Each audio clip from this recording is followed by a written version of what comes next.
Udah subscribe belum? Kalau belum,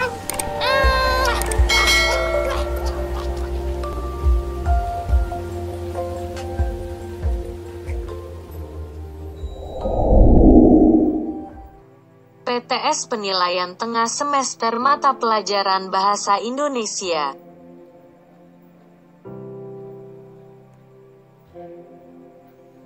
1. Kalimat yang mengandung perintah dalam teks prosedur adalah kalimat A. Imperatif, B. Interrogatif, C. Baku, D. Deklaratif, E. Eksposisi.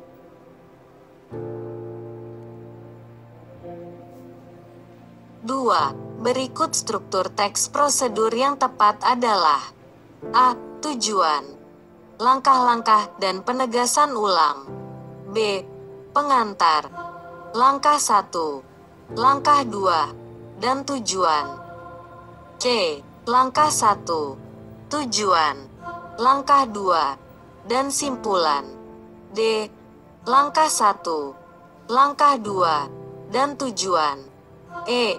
Abstrak, tujuan, langkah 1, dan langkah 2.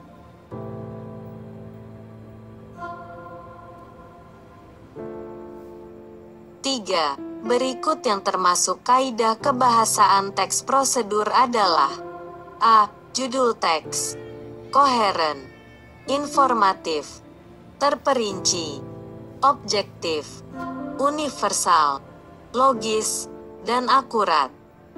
B. Kata imeratif, pernyataan persuasif, kata teknis, konjungsi penjumlahan dan deskripsi alat. C. Bentuk dasar, bentukan kata. D. Afiksasi, pemajemukan, pengulangan. E. Kata teknis, deskripsi bagian, dan argumentasi.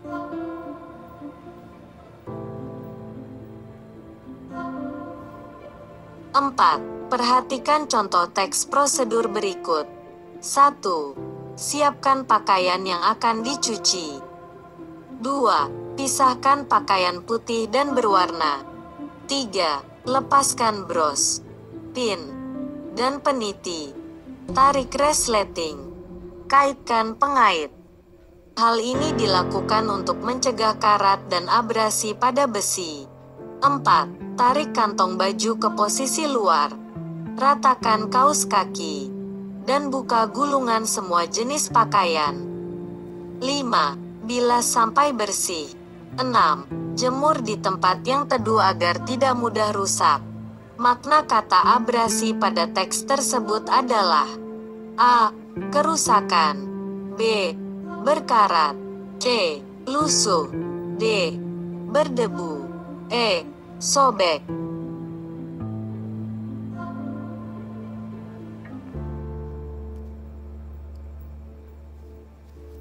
5. Cermatilah teks berikut.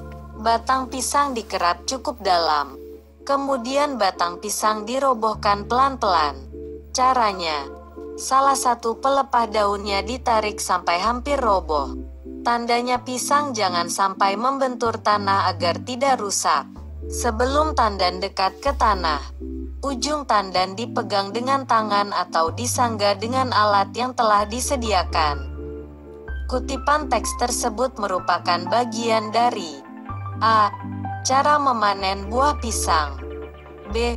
Cara memanfaatkan buah pisang, C. Tanda-tanda buah pisang siap panen, D. Buah pisang sebagai bahan keripik pisang, E. Manfaat buah pisang selain sebagai buah meja.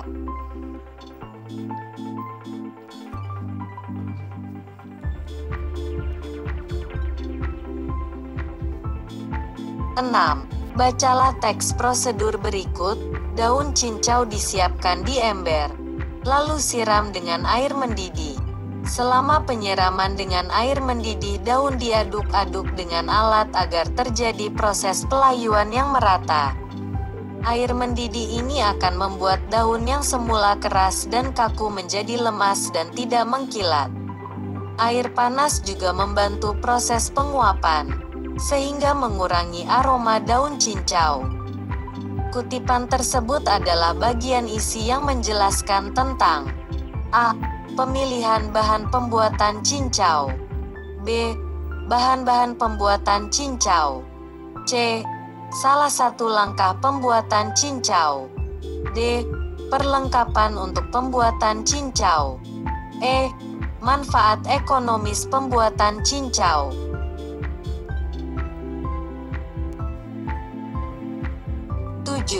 Baca dengan cermat kutipan tersebut. Rebuslah air bersih secukupnya sampai mendidih. Setelah itu, celupkan daun jeruk purut beberapa saat agar daun itu menjadi lunak. Lalu, angkatlah daun jeruk purut itu dan tiriskan. Tumbuk selembar daun pandan dan diberi air matang.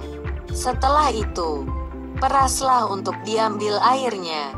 Kata-kata yang bermakna perintah adalah rebuslah, celupkan, tumbuk, peraslah secukupnya, beberapa, menjadi, mendidih rebuslah, beberapa, menjadi, diberi tiriskan, menjadi, beberapa, selembar selembar, pandan, peraslah, beberapa.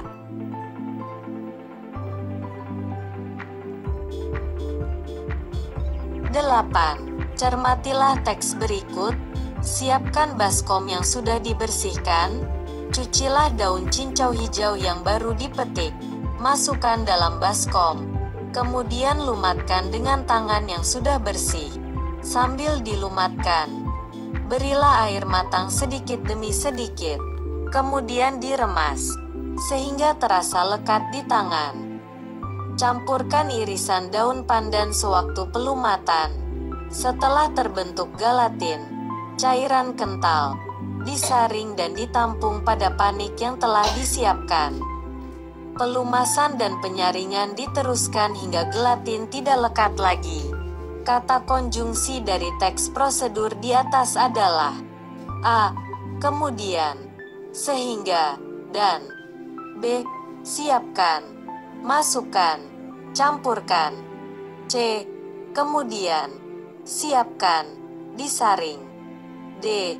Setelah, campurkan, ditampung. E. Campurkan, dan disiapkan.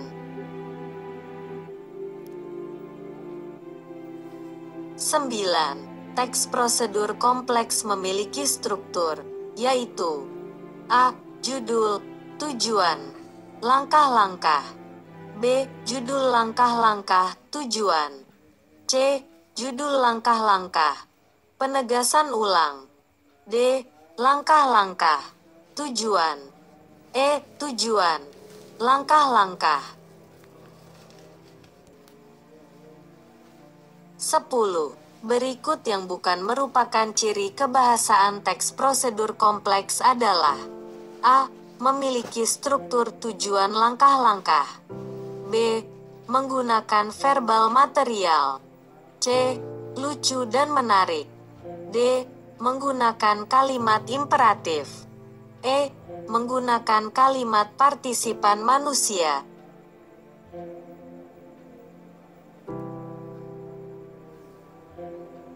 11. Cermatilah teks berikut.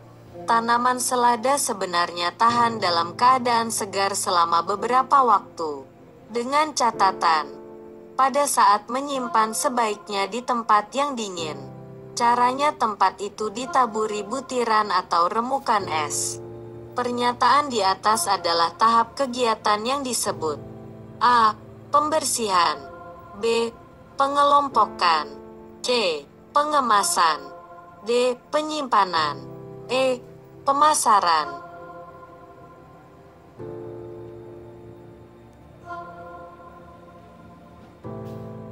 12. Berikut yang merupakan contoh penggunaan kalimat imperatif dalam teks prosedur adalah A.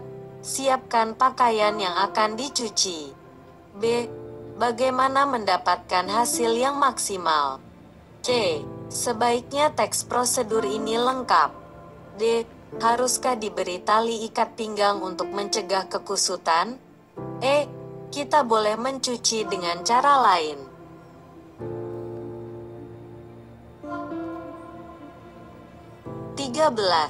Berikut yang merupakan contoh penggunaan partisipan dalam teks prosedur adalah: A. Sekarang saat yang tepat untuk menyusun teks prosedur. B. Mengapa penyusunan teks prosedur harus urut? C. Prosedur itu harus dipahami oleh semua kalangan. D. Mengapa peristiwa itu terjadi? E. Saya belajar membuat teks prosedur.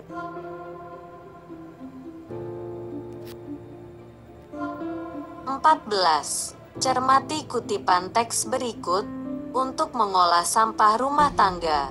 Langkah pertama yang harus diambil adalah memilahnya menjadi dua jenis, yaitu sampah organik dan sampah non-organik. Sebagian besar sampah rumah tangga terdiri dari sampah organik yang berasal dari sampah dapur dan halaman. Sampah organik inilah yang akan kita olah menjadi kompos. Sampah organik dibagi menjadi dua, yaitu yang bisa diolah dan tidak bisa diolah. Kutipan teks tersebut tergolong bagian A. Langkah, B. Tujuan, C. Perincian, D. Penjelasan, E. Inti.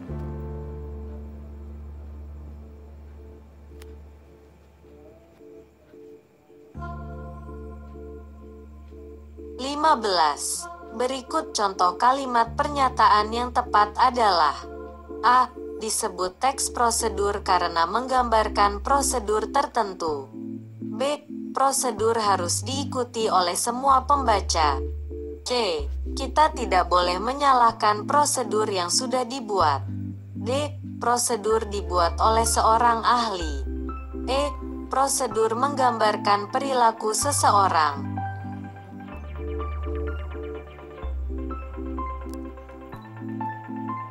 16. Di bawah ini yang termasuk ke dalam struktur teks eksplanasi ialah: A. Abstraksi, B. Tesis, C. Argumentasi, D. Pernyataan umum, E. Koda.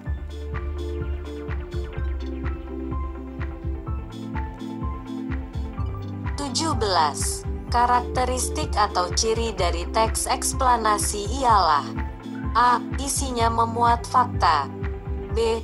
Muatannya didasarkan pada pendapat opini, C. Adanya langkah prosedur, D. Memuat unsur kekonyolan, E. Terdapat unsur persuasif di dalamnya.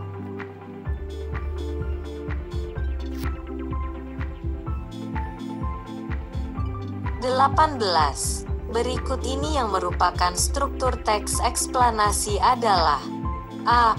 Pembukaan, isi, inti, dan penutup, B. Pengantar, isi, penutup, dan penjelasan, C. Langkah 1, tujuan, langkah 2, dan simpulan, D. Pernyataan umum, pernyataan penjelasan, dan penutup, E. Abstrak, tujuan 1, langkah 1, dan langkah 2.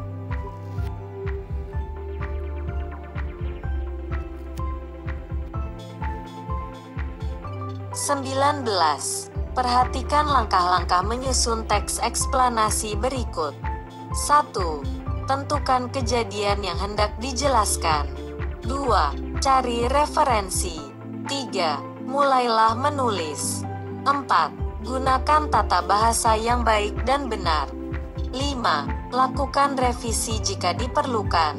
Pernyataan yang sesuai dengan langkah-langkah tersebut adalah: A. Penulisan teks eksplanasi harus menggunakan langkah yang urut. B. Penulisan teks eksplanasi dapat menggunakan cara lain. C. Apabila salah satu langkah tidak dipenuhi, teks yang disusun tidak berkualitas. D. Tidak ada cara lain untuk menulis teks eksplanasi. E. Mulailah menulis dengan mencari referensi.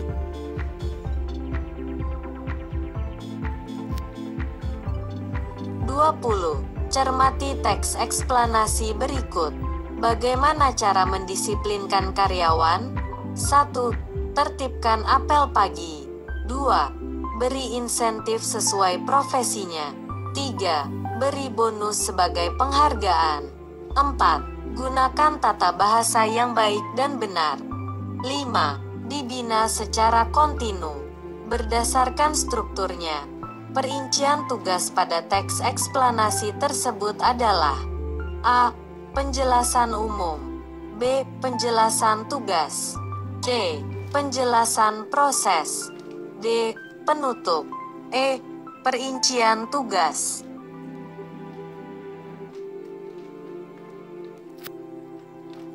(21) Cermati kembali kalimat.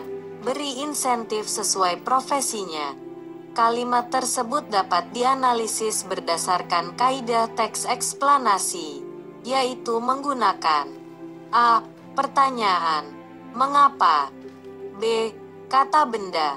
C. Kata kerja. D. Fakta. E. Kalimat pasif.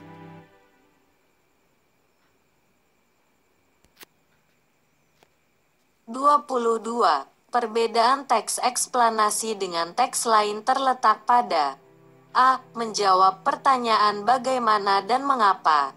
B. Mempunyai struktur yang semuanya beda. C. Setidaknya ada proses yang jelas. D. Banyaknya proses dan banyak kata. E. Membantu seseorang menemukan proses.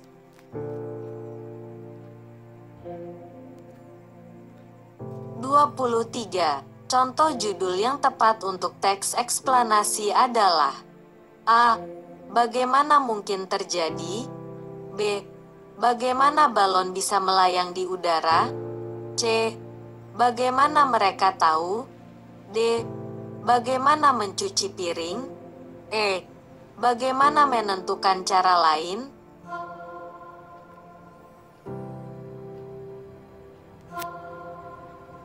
24. Berikut ini yang tidak termasuk kaidah teks eksplanasi adalah menggunakan: A.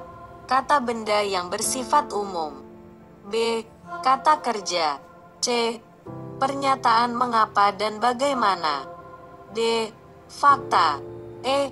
Bentuk kalimat aktif.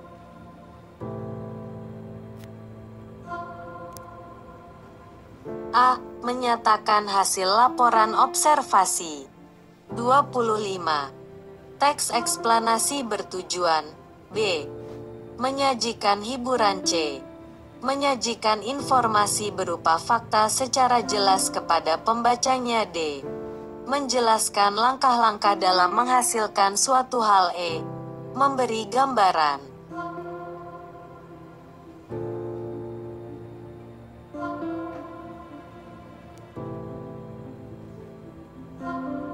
26. Bioteknologi adalah istilah yang berasal dari bahasa Latin yang terdiri atas kata bio yang berarti hidup dan teknos yang berarti teknologi, serta logos yang berarti ilmu.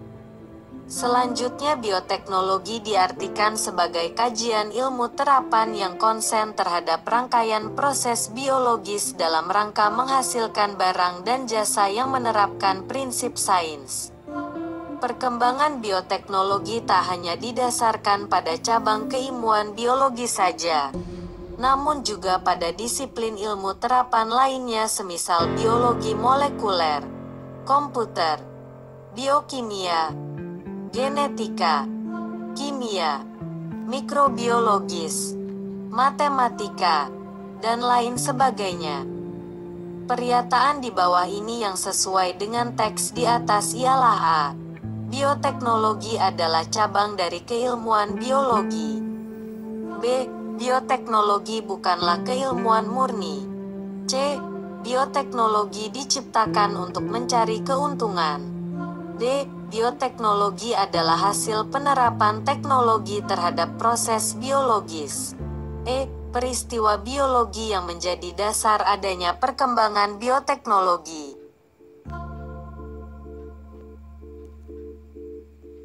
27. Teks eksplanasi adalah A. Teks yang berisi tentang penjelasan, B. Teks yang berisi tentang cara mengerjakan sesuatu, C. Teks yang berisi tentang pendapat, D. Teks yang menceritakan suatu kejadian, E. Teks yang menggambarkan suatu objek.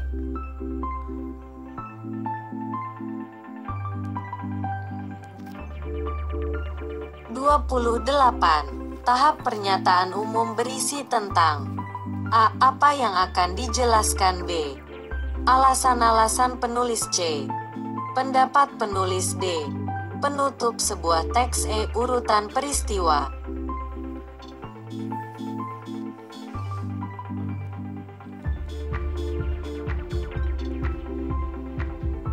29. Perhatikan kerangka teks eksplanasi berikut.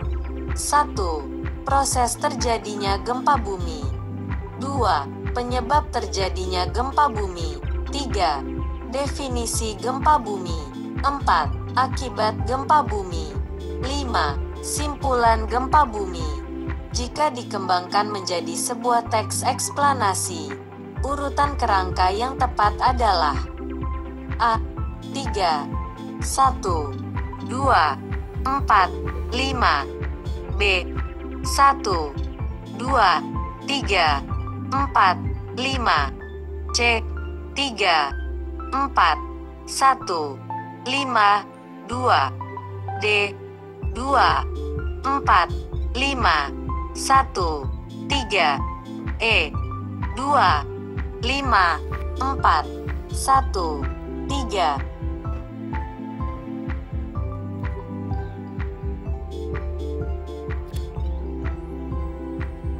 30. Bacalah teks eksplanasi berikut. 1. Dengan tenaga yang besar dalam gelombang air tersebut, sangat wajib kita bangunan di daratan bisa tersapu dengan mudah. 2. Gelombang tsunami ini merambat dengan kecepatan yang tak terbayangkan. 3. Gelombang tersebut bisa mencapai 500-30 km per jam di lautan.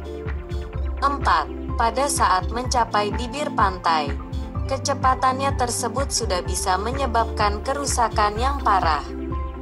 Kalimat yang merupakan pendapat dinyatakan pada nomor A. 1 dan 2, B. 2 dan 3, C. 3 dan 4, D. 4 dan 5, E. 1 dan 5.